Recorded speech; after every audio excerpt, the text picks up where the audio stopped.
Ассаламу алейкум, құрметті жамағат, қалайсыздар? Сақ болыңыздар. Джиф автокөлігі мына жерде үлкен қақтығыс авария болған екен. Байқасаңыздар, міне скорилар келіп тұр.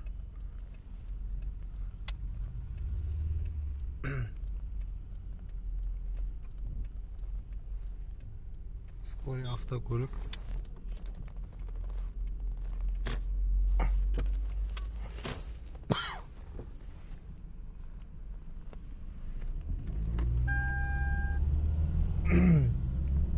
Қайтпас Сайманның жанында автокөлік болған екен.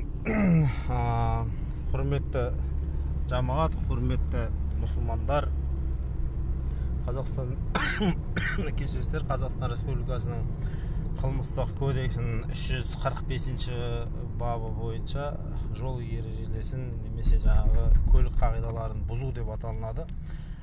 Сондықтан да ескерту мұсылмандар үшін пайда береді.